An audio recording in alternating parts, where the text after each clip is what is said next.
រឿងឆាបាយនេះមួយបងប្អូននិយាយទៅខ្ញុំអត់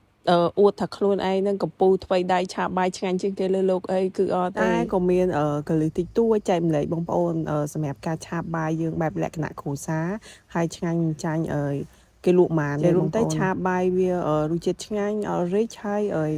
ទោះយើងដាក់បន្លែដាក់សាច់ក៏អត់ហិចដែរនិយាយទៅខ្ញុំឆាបាយចូលចិត្តដាក់ដើមខាត់ណាអញ្ចឹងខ្ញុំមានដើមខាត់ណាគឺខ្ញុំយកមកសូសសិនទៅបន្ទាប់មកក៏ខ្ញុំចាប់ដើមមកលាយគ្រឿងខ្ញុំដាក់ទឹកស៊ីអ៊ីវមួយស្ភាប្រេងខ្យងមួយស្ភាទឹកត្រីមួយស្ភាស្មើគ្នាស្ករកន្លះស្ភាប៊ីចេងខ្ញុំប្រើចុងស្ភាជាមួយម្សៅស៊ុបមួយចុងស្ភាដែរកូរចូលគ្នាឲ្យសព្វហើយខ្ញុំទុកម្លាយគ្រឿងទាំងអស់នឹងដែរយើងលៃលោកតាមបរិមាណបាយរបស់យើងបងប្អូនហើយខ្ញុំក៏បន្ថែមជាមួយនឹងការ៉ុតដែរឆាបាយតាមវិធីខ្ញុំនេះទោះបងប្អូនអត់ចេះក៏ងាយស្រួលធ្វើហើយក៏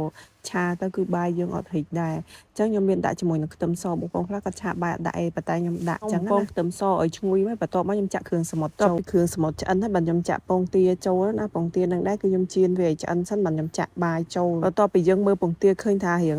ឆ្អិនល្មមហើយចាំយើងចាក់បាយចូលបងប្អូនលីងបាយជាមួយពងជាមួយអីវាចូលសព្វគ្នាហើយចាំយើងចាក់គ្រឿងដែលយើងលាយទុកមិញហ្នឹងចូលឆាវា